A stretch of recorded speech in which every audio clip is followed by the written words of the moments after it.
Hello students, welcome to the channel. So dear student, आज के इस वीडियो में हम फिजियोलॉजी ऑफ रिस्पायरेटरी सिस्टम का एक बहुत ही ज़्यादा इंपॉर्टेंट टॉपिक डिस्कस करने वाले हैं, दैट इज़ पल्मोनरी वॉल्यूम। ठीक है, तो पल्मोनरी वॉल्यूम बहुत ही ज़्यादा ब्रॉड नहीं है लेकिन बहुत ही ज़्यादा इंपॉर्टेंट है, तो प्लीज़ आप इसको पढ़ के जाना क्योंकि यहाँ से क्वेश्चन आने के चांसेस बहुत ज़्यादा हाई होते हैं। और इसका एक एडवांटेज ये है कि इन केस इस टॉपिक से अगर क्वेश्चन नहीं आता है तो आपको ऐसा रिग्रेट फील नहीं होगा कि अरे यार इतना ज़्यादा टाइम वेस्ट किया और क्वेश्चन भी नहीं आया, क्योंकि इस टॉपिक पे बहुत ज़्यादा टाइम वेस्ट करने की ज़रूरत नहीं है। ये बहुत ही कम टाइम में जल्दी प्रिपेयर होने वाला टॉपिक है। बस आपको फुली डेडिकेटेड हो करके अपना कॉन्सेप्ट क्लियर करना है। ठीक है, तो इसका एक जो ओवर रिव्यू आप बोल सकते हो वो मैंने दे दिया, ये टॉपिक पढ़ना क्यों इंपॉर्टेंट है और इसको पढ़ने के क्या एडवांटेज है। तो अब फटाफट से हम इस टॉपिक को कवर कर लेते हैं। ठीक है, वीडियो को एंड तक देखना और कोई भी डाउट आएगा तो कमेंट सेक्शन में मुझसे पूछ लेना या फिर मैं उधर contact detail that is Gmail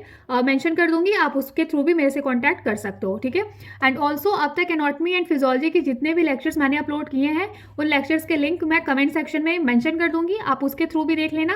as well as आप चैनल के होम पेज पे जाओ, उधर से प्लेलिस्ट सेक्शन में विजिट करो, वहां पे सारी वीडियोस आपको एक सीक्वेंस में मिल जाएंगी। ठीक है, तो चलो अभी के लिए हम अपना डिस्कशन स्टार्ट करते हैं।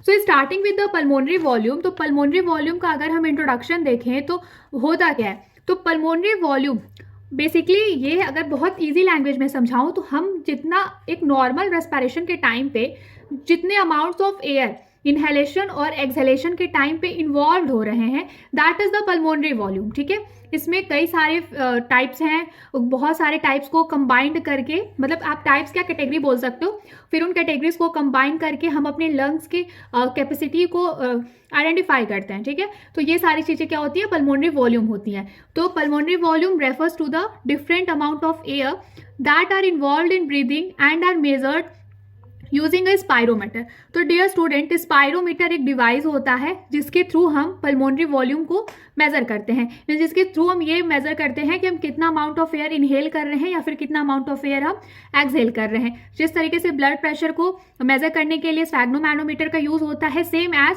पल्मोनरी वॉल्यूम या फिर कह लो आप रिस्पायरेटरी वॉल्यूम्स को मेजर करने के लिए स्पायरोमीटर का यूज होता है। ठीक है, तो ये एक डिवाइस है, स्पायरोमीटर एक डिवाइस है, पल्मोनरी वॉल्यूम को डिवाइस मत समझ लेना। Then these volume are essential for understanding lung capacity और lung function and the efficiency of pulmonary ventilation. Obvious ही बात है ना कि हम पल्मोनरी वॉल्यूम में ये देख रहे हैं कि कितना अमाउंट ऑफ एयर हम इनहेल कर रहे हैं और कितना अमाउंट ऑफ एयर हम एक्सहेल कर रहे हैं। तो इससे हम ये आइडेंटिफाई कर ले रहे हैं कि हमारे जो लंग के फंक्शन की कैपेसिटी है या उसका पोटेंशियल है वो एडिक्वेट है या नहीं है, वो सही है या नहीं है। अगर हमको जितना amount of air normally inhale करना चाहिए या फिर जितना वॉल्यूम ऑफ एयर हमको नॉर्मली एक्सहेल करना चाहिए, अगर उतना एफिशिएंटली नहीं हो रहा है, वैल्यू ऊपर नीचे आ रही है, तो इससे हमको ये आइडेंटिफाई हो जाएगा, क्लिनिकली ये डायग्नोस कर सकते हैं एक फिजिशियन कि हाँ इसके लंग्स की कैपेसिटीज में या इस लंग्स के फंक्शन की कैपेसिटी में कोई चेंजेस हैं या फिर कोई अब डिजीज होने के चांसेस हैं। ठीक है, तो इसलिए पल्मोनरी वॉल्यूम का सही होना बहुत ज़्यादा ज़रूरी है। Okay, then they can be categorised into, तो पल्मोनरी वॉल्यूम्स होते को हम किस तरीके से कैटेगराइज करते हैं वो ध्यान देना बहुत इंपॉर्टेंट है। पहला होता है हमारा टाइडल वॉल्यूम, देन आता है हमारा इंस्पायरेटरी रिजर्व वॉल्यूम, देन आता है हमारा expiratory reserve volume and last पे आता है रेजिडुअल वॉल्यूम। तो देखो पल्मोनरी वॉल्यूम में दो चीज़ें पढ़ोगे, पल्मोनरी वॉल्यूम और लंग कैपेसिटी। तो पल्मोनरी वॉल्यूम में हमने 4 कैटेगराइजेशन देखा ना, tidal volume, inspiratory reserve volume, expiratory reserve volume और रेजिडुअल वॉल्यूम।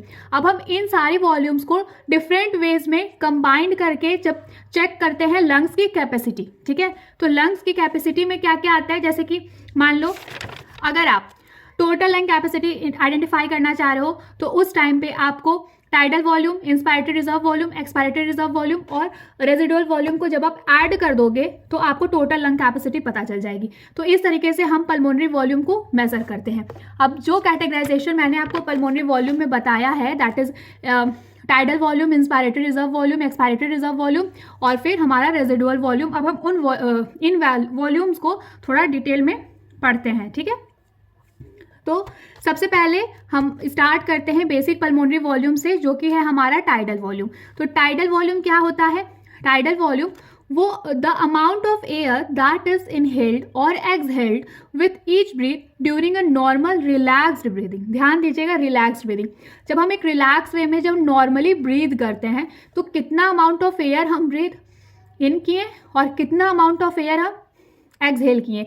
जब हम इसको मेजर करेंगे तो उसको इस मेजरमेंट को हम क्या फिजिकल क्वांटिटी या फिर क्या पैरामीटर बोलेंगे, टाइडल वॉल्यूम बोलेंगे। ठीक है, अब एवरेज वॉल्यूम, अगर टाइडल वॉल्यूम में नॉर्मली कितना वॉल्यूम ऑफ एयर इन्वॉल्व होना चाहिए तो वो है 500 ml। अगर आप एक एडल्ट पर्सन का टाइडल वॉल्यूम चेक करोगे तो उसकी जो नॉर्मल रेंज आनी चाहिए वो अराउंड 500 ml आना चाहिए।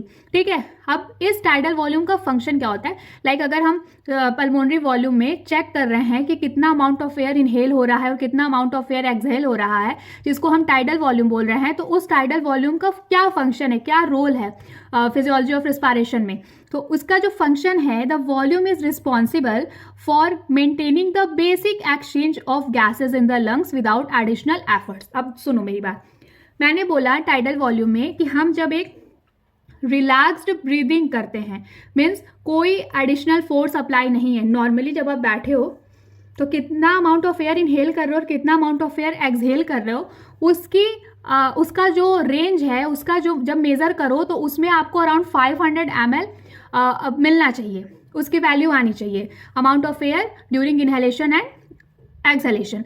अगर इतना वैल्यू आपको मिलता है स्पायरोमीटर से मेजर करने पे, इट मीन्स दैट कि आपके लंग्स में जो गैसियस एक्सचेंज का प्रोसेस है, दैट इज ऑक्सीजन का इनहेलेशन एंड कार्बन डाइऑक्साइड का एक्सहेलेशन, वो सही से हो रहा है, मतलब लंग्स बिल्कुल सही है। ठीक है, then second pulmonary volume discuss करते हैं, that is inspiratory reserve volume. तो इंस्पायरेटरी रिजर्व वॉल्यूम की अगर डेफिनेशन देखो तो the maximum amount of air that can be inhaled after a normal tidal inhalation.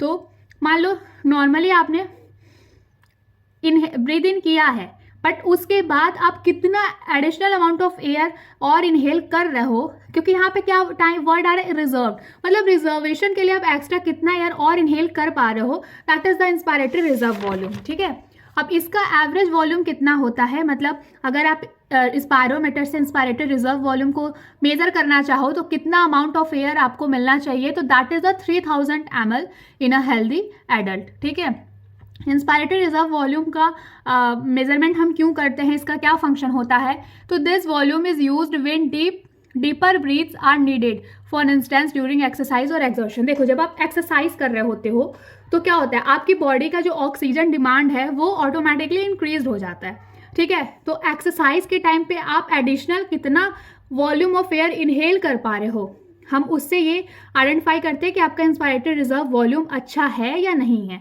ठीक है, तो इसका फंक्शन ये होता है कि अगर आपका इंस्पायरेटरी रिजर्व वॉल्यूम लेने की, मतलब एडिशनल एयर इनहेल करने की आपके लंग्स की कैपेसिटी है, इट मीन्स दैट कि अगर आप एक्सरसाइज वगैरह करोगे तो उस टाइम पे अगर आपकी बॉडी की ऑक्सीजन डिमांड इंक्रीज होगी तो उस डिमांड को ईजिली आपका जो बॉडी का फिजियोलॉजी है, ठीक है, जो कोऑर्डिनेटेड फंक्शन है वो मतलब मैनेज कर लेगा एडिशनल एयर को इनहेल करके। ठीक है, देन थर्ड आता है एक्सपायरेटरी रिजर्व वॉल्यूम। अब ध्यान दीजिएगा, इंस्पायरेटरी रिजर्व वॉल्यूम में एडिशनल एयर कितना एक नॉर्मल टाइडल वॉल्यूम के बाद इंसान इनहेल कर पा रहा है, तो expiratory means exhalation, same just opposite है। तो इसमें क्या होता है, the maximum amount of air that can exhaled after a normal tidal exhalation. मान लो ऐसे आपने एक्सहेल कर दिया, अब इस नॉर्मल एक्सहेलेशन के बाद आप कितना एडिशनल अमाउंट ऑफ एयर और एक्सहेल कर सकते हो, that is expiratory reserve volume. ठीक है, अब इसको अगर आप मेजर करो तो इसमें आपको कितना एवरेज वॉल्यूम ऑफ एयर मिलना चाहिए मेजरमेंट के टाइम पे, तो दैट इज 1100 ml। ठीक है, एक हेल्दी एडल्ट का अगर आप एक्सपायरेटरी रिजर्व वॉल्यूम स्पायरोमीटर से मेजर कर रहे हो तो that should be around 1100 ml। तब आप कह सकते हो कि हाँ ठीक है, इसका नॉर्मल पल्मोनरी वॉल्यूम ठीक ठाक है, फिजियोलॉजी और एनाटॉमी ऑफ लंग्स सब अच्छा है, कोई रिस्पायरेशन में दिक्कत नहीं है। ठीक है, देन इसका फंक्शन क्या है, तो this is the additional air that can be forced out of the lungs after normal breath useful during exhalation. कभी कभी ऐसा होता है ना कि हमको थोड़ा सफोकेशन सा फील होने लगता है, तो हम सोचते हैं कि हम थोड़ा ज़्यादा अमाउंट ऑफ एयर एक्सहेल कर पाएँ। तो अगर हमारा लंग्स अच्छा है, ठीक है, हमारे बॉडी में एक्सपायरेटरी रिजर्व वॉल्यूम का मतलब अच्छे से हो पा रहा है, हम इजीली एयर को एक्सहेल कर पा रहे हैं, तो उस टाइम पे ये एक्सपायरेटरी रिजर्व वॉल्यूम बहुत सही कर रहा था। मतलब कभी कभी मान लो कितना हम एक नॉर्मल एक्सहेलेशन के बाद कितना ज़्यादा और एडिशनल अमाउंट ऑफ एयर हम एक्सहेल कर पा रहे हैं, that is expiratory reserve volume. ठीक है, अब लास्ट बेसिक पल्मोनरी वॉल्यूम को डिस्कस करते हैं, that is residual volume. Residual, नाम से सोचो, रेजिडुअल का क्या मतलब होता है, लास्ट में जो अमाउंट बच जा रहा है। अब इसको डिस्कस करते हैं थोड़ा स्टेटमेंट में। तो the amount of air remaining in the lungs after a maximal exhalation. तो रेजिडुअल वॉल्यूम, रेजिडुअल का मतलब क्या होता है, बचा हुआ। तो देखो अब ऐसा तो है नहीं ना कि जब हम ब्रीद इन या ब्रीद आउट कर रहे हैं तो इन्वायरमेंट का सारा एयर ब्रीद इन कर ले रहे हैं और सारा कार्बन डाइऑक्साइड एक्सहेल कर दे रहे हैं, ऐसा तो है नहीं। हम कुछ ही अमाउंट ऑफ एयर को इनहेल कर रहे हैं और उसमें से कुछ अमाउंट, मतलब हमारी बॉडी में जितना कार्बन डाइऑक्साइड है उसमें से थोड़ा अमाउंट हम क्या कर रहे हैं, एक्सहेल कर रहे हैं। ठीक है, तो लेकिन हमारे लंग्स में कुछ अमाउंट ऑफ एयर बचा रहना चाहिए। ठीक है, तो नॉर्मल एक्सहेलेशन के बाद कितना अमाउंट ऑफ एयर हमारे लंग्स में बचा हुआ है, रिमेनिंग है, that is the residual volume. ठीक है, अगर आप रेजिडुअल वॉल्यूम को मेजर करो, मीन्स अगर आप लंग्स में चेक करो कि एक normal expiration means normal exhalation, normally अगर कोई इंसान एक्सहेल कर रहा है, सांस को बाहर निकाल रहा है, तो उसके बाद उसके लंग्स में नॉर्मली कितना अमाउंट ऑफ एयर या वॉल्यूम ऑफ एयर बचा होना चाहिए, तो दैट शुड बी 1200 ml। ठीक है, तो ये एक इंडिकेशन है कि हाँ ठीक है, एक्सपायरेशन के बाद भी एक normal amount of air lungs में है। ठीक है, फिर उसके बाद इसका क्या फंक्शन है, क्यों लंग्स में around 1200 ml of air present होना चाहिए आफ्टर अ नॉर्मल एक्सहेलेशन। तो this air prevents the lungs from collapsing completely, ensuring that some air remains in the lungs to maintain lung structure and prevent atelectasis। तो atelectasis क्या होता है, collapse of lung tissue. तो देखो मान लो lungs का structure कुछ ऐसा है, ठीक है, जस्ट सपोज कि ये लंग्स है, इसमें जब एयर आ रहा है तो उसकी वजह से इसका स्ट्रक्चर इतना है। ठीक है, अब सारा एयर अचानक से एक्सहेल हो जाएगा तो ये कोलैप्स हो जाएगा ना, ये कोलैप्स हो जाएगा, डैमेज हो जाएंगे इसके टिश्यू। तो जब लंग्स के टिश्यूज डैमेज होती हैं तो उसके लिए एक टर्म है दैट इज एटलेक्टेसिस। तो एटलेक्टेसिस से बचाने के लिए, लंग्स टिश्यूज को डैमेज कंप्लीटली कोलैप्स या डैमेज होने से बचाने के लिए कुछ अमाउंट ऑफ एयर लंग्स में रिमेन होना चाहिए, बचा हुआ होना चाहिए एक्सहेलेशन के प्रोसेस के बाद भी। ठीक है, तो इसलिए रेजिडुअल वॉल्यूम मीन्स हमारे लंग्स में कुछ amount of air even after a normal exhalation, मतलब एक नॉर्मल एक्सहेलेशन के बाद लगभग 1200 ml ऑफ एयर हमारे लंग्स में बचा होना चाहिए, ताकि हमारा जो लंग्स का टिश्यू है वो कोलैप्स ना हो, डैमेज ना हो। ठीक है, और लंग्स टिश्यूज अगर डैमेज होती, लंग्स टिश्यू डैमेज होने के लिए क्या मेडिकल टर्म हम यूज करते हैं, एटलेक्टेसिस। देखो ध्यान से सुन लेना, वन वर्ड में ये आंसर आ सकता है। अगर कोई आपसे पूछे what do you mean by the atelectasis, तो कहना कि atelectasis means damage of lung tissue. फिर collapse of lung tissue is defined as the atelectasis. तो ये एटलेक्टेसिस ना हो इसलिए कुछ अमाउंट ऑफ एयर हमारे लंग्स में बचा होना चाहिए, और कितना अमाउंट ऑफ एयर अराउंड हमारे लंग्स में एक एक्सहेलेशन के बाद बचा होना चाहिए, तो दैट इज अराउंड 1200 ml। ठीक है, अब हम पढ़ते हैं लंग कैपेसिटीज। तो लंग, जैसे आपने पल्मोनरी वॉल्यूम देखा, अब इन पल्मोनरी वॉल्यूम में हमने 4 कैटेगराइजेशन देखा, तो अब हम इनको ऐड करके हम डिफरेंट टाइप से अपने लंग्स की कैपेसिटीज को मेजर करते हैं। ठीक है, तो लंग कैपेसिटीज क्या होता है, तो the lung capacities are combination of 2 और मोर पल्मोनरी वॉल्यूम्स। ठीक है, मतलब 2 या 2 से ज़्यादा पल्मोनरी वॉल्यूम को कंबाइन करके हम लंग्स कैपेसिटीज आइडेंटिफाई करते हैं। तो they represent the total amount of air that can be inhaled और exhaled, providing a more comprehensive view of lung function. तो हमने देखो पल्मोनरी वॉल्यूम में भी हम यही चेक कर रहे थे ना कि हम कितना अमाउंट ऑफ एयर इनहेल कर रहे हैं नॉर्मली और कितना अमाउंट ऑफ एयर हम एक्सहेल कर रहे हैं, या फिर कितना अमाउंट ऑफ एयर एक नॉर्मल एक्सहेलेशन के बाद हमारे लंग्स में बचा हुआ है। तो लंग्स कैपेसिटीज में हम यही और ज़्यादा इन सारी चीज़ों को, इन सारे पैरामीटर्स को और ज़्यादा बेटर तरीके से आइडेंटिफाई करने के लिए हम इनको ऐड कर करके थोड़ा ज़्यादा अच्छे से मेजर करते हैं, ठीक है। तो इसमें क्या क्या आता है लंग्स कैपेसिटीज़ में, टोटल लंग कैपेसिटी होती है कि मतलब एक लंग की पूरी कितनी कैपेसिटी है अमाउंट ऑफ एयर को एक्सहेल करने की या इनहेल करने की। Then vital capacity, inspiratory capacity, ठीक है, expiratory capacity, sorry functional residual capacity and forced vital capacity and forced expiratory volume, ठीक है। एक बार फिर से मैं रिपीट कर देती हूँ, total lung capacity, vital capacity, inspiratory capacity, ठीक है, और फिर आएगा आपका फंक्शनल रेजिडुअल कैपेसिटी, फिर आएगा forced vital capacity and forced expiratory volume. चलो अब वन बाय वन हम इन सारे कैपेसिटीज को डिस्कस करते हैं। तो सबसे पहले हम डिस्कस करते हैं टोटल लंग कैपेसिटी। तो टोटल लंग कैपेसिटी का क्या है, the total volume of air in the lungs after a maximal inhalation which includes all volume, that is tidal volume, inspiratory reserve volume and expiratory reserve volume और residual volume। मतलब कि total volume of air in the lungs after a maximal inhalation, मतलब कि जब हम inhale कर रहे हो तो उसके बाद कितना अमाउंट ऑफ एयर हमारे लंग्स में हो रहा है, तो that is the total lungs capacity. और टोटल लंग्स कैपेसिटी को हमको आइडेंटिफाई करना होता है, तो हम कौन सा फॉर्मूला लगाते हैं, तो टोटल लंग कैपेसिटी को आइडेंटिफाई करने के लिए आपको tidal volume plus inspiratory reserve volume, expiratory reserve volume और रेजिडुअल वॉल्यूम, इन सबको आपस में जब आप ऐड करोगे तो आपको टोटल लंग कैपेसिटी पता चल जाएगी। अब एक एग्जांपल के लिए हम लेते हैं, मान लो एक पेशेंट है जिसका टोटल लंग कैपेसिटी आपको फाइंड आउट करना है कि इनहेलेशन के बाद उसके लंग्स में कितना अमाउंट ऑफ एयर हो रहा है, ठीक है। तो उसके लिए आप सबसे पहले उसका टाइडल वॉल्यूम चेक करोगे, उसके बाद आप उसका इंस्पायरेटरी रिजर्व वॉल्यूम चेक करोगे, फिर आप उसका एक्सपायरेटरी रिजर्व वॉल्यूम चेक करोगे एंड देन आप उसका रेजिडुअल वॉल्यूम चेक करोगे, ठीक है। मान लो उसका टाइडल वॉल्यूम 500 ml आया, इंस्पायरेटरी रिजर्व वॉल्यूम 3000 ml आया, एक्सपायरेटरी रिजर्व वॉल्यूम 1100 ml आया और रेजिडुअल वॉल्यूम 12,000 आया। अब इन सबको जब आप ऐड कर दोगे तो आपको टोटल उस पर्टिकुलर पेशेंट का टोटल लंग कैपेसिटी आपको पता चल जाएगा, ठीक है। अब हम बात करते हैं वाइटल कैपेसिटी के बारे में। तो वाइटल कैपेसिटी क्या होती है, the maximum amount of air that can be exhaled after a maximal inhalation, it is the sum of the tidal volume, inspiratory reserve volume and expiratory reserve volume. तो जब एक पर्टिकुलर इंसान amount, so student I think background से थोड़ा noise आ रहा होगा, तो please आप उसको इग्नोर करना, क्योंकि यार मैं अभी मतलब पढ़ाई करने के लिए रेंट पे रहती हूँ। मेरा घर, मैं जिस सिटी में मेरा कॉलेज है उस सिटी से मेरा जो घर है वो अराउंड 200 किलोमीटर दूर है।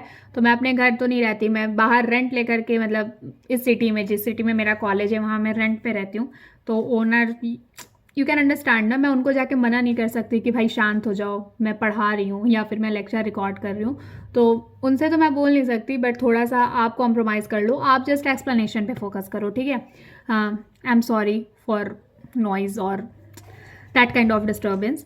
तो चलो वाइटल कैपेसिटी में हम क्या करते हैं, basically the maximum amount of air that can be inhaled, that can be exhaled after a maximal inhalation. मतलब कि मैक्सिमम से जितना आप एक बंदा इनहेलेशन कर ले रहा है, एयर को इनहेल कर ले रहा है, उसको कर लेने दो, देन वो कितना अमाउंट ऑफ एयर एक्सहेल कर रहा है एक कंप्लीट या मैक्सिमल इनहेलेशन के बाद, वो होती है उसकी वाइटल कैपेसिटी। अगर किसी इंसान की वाइटल कैपेसिटी डिस्कस करनी है या फिर आइडेंटिफाई करनी है, तो उसके लिए आप क्या फॉर्मूला यूज करोगे, टाइडल, उस पर्टिकुलर इंसान का टाइडल वॉल्यूम प्लस उसका इंस्पायरेटरी रिजर्व वॉल्यूम प्लस उसका एक्सपायरेटरी रिजर्व वॉल्यूम।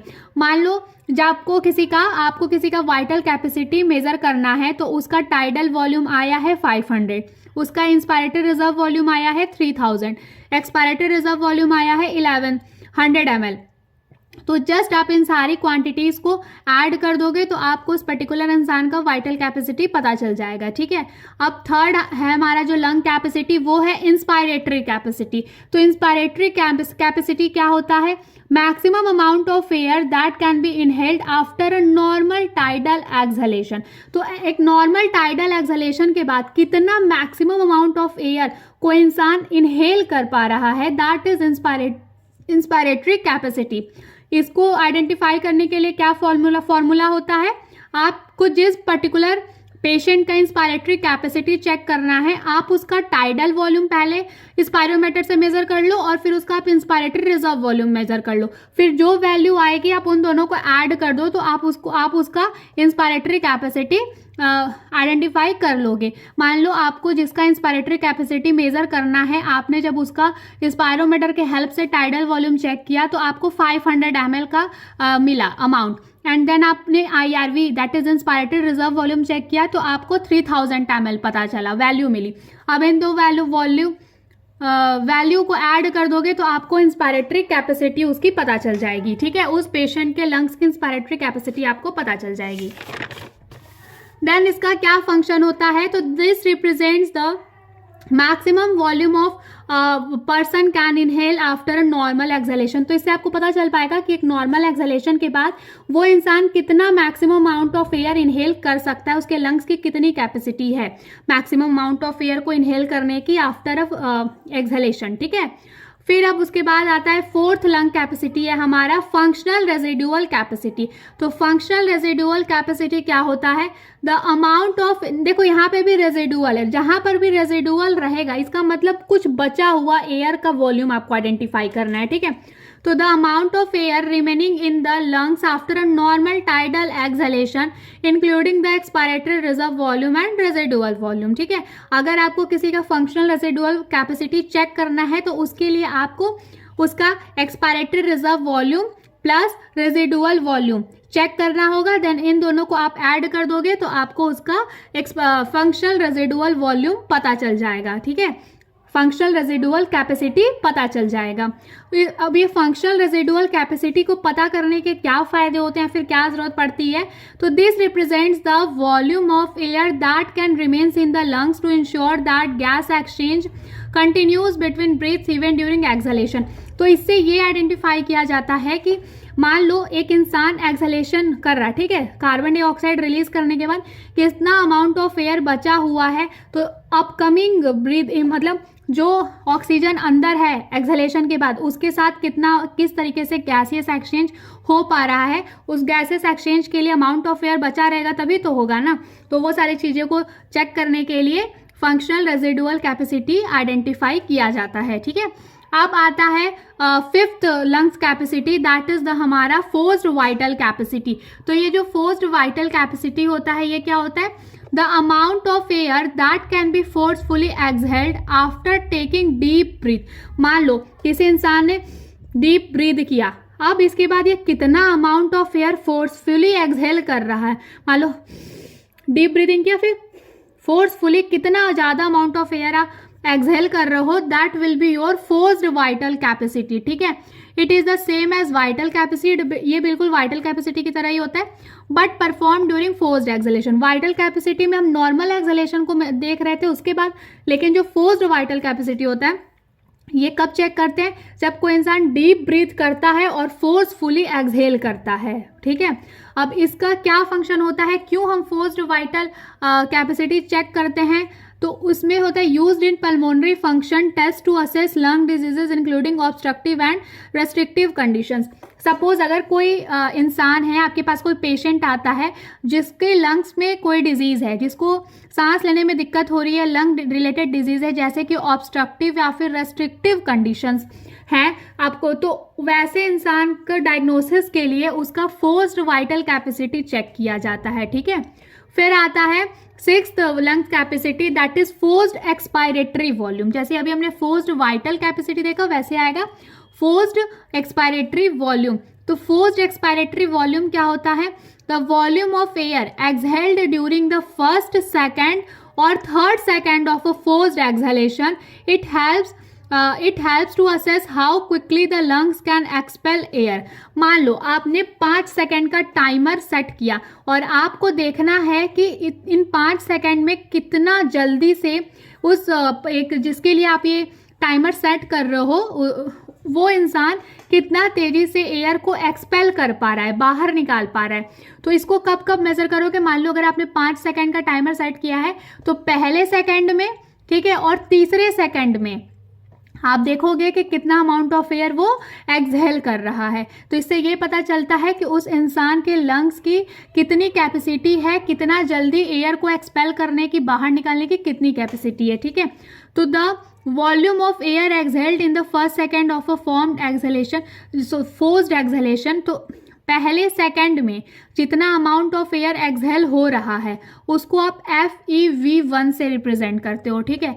और इसका क्या फंक्शन होता है, ये मान लो किसी इंसान को ऑब्स्ट्रक्टिव लंग्स डिजीज है, ठीक है, जैसे कि वो अस्थमा या क्रोनिक ऑब्स्ट्रक्टिव पल्मोनरी डिजीज से वो सफ़र कर रहा है, तो ऐसे पेशेंट का फोर्स्ड एक्सपायरेटरी वॉल्यूम चेक किया जाता है, जिससे पता चल सके कि उसके में जो एक्सहेलेशन का प्रोसेस है, कार्बन डाइऑक्साइड को बाहर निकालने का प्रोसेस है, वो सही से हो पा रहा है कि नहीं हो पा रहा है, ठीक है। तो जितने पल्मोनरी वॉल्यूम्स और लंग्स कैपेसिटी मैंने आपको पढ़ाया है, एक बारी मैं उसका समरी स्क्रीन पे शेयर कर रही हूँ, आप इसको ध्यान से देख लीजिए, ठीक है। और इसको प्लीज़ अपने नोट्स में एट लास्ट ज़रूर से नोट डाउन करिएगा, ताकि आपको क्विक रिवीजन के लिए ये आपके पास अवेलेबल हो, ठीक है। Okay, so students, this is all about today's video and I hope कि आपको वीडियो एक्सप्लेनेशन समझ में आया होगा। और साथ ही साथ जो मैंने ऑन स्क्रीन नोट्स शेयर किया है वो इसलिए मैं शेयर करती हूँ ताकि आप उसको देख करके अपनी नोटबुक में नोट डाउन कर सको, ठीक है। सो आई थिंक कि मैंने जो चीज़ें समझाई हैं वो आपको समझ में आया होगा, बट स्टिल अगर आपको कोई भी डाउट है तो feel free to ask in a comment section, और either you can contact me through a mail, ठीक है। सो ठीक है, this is all about today's video, we will meet soon in a next video.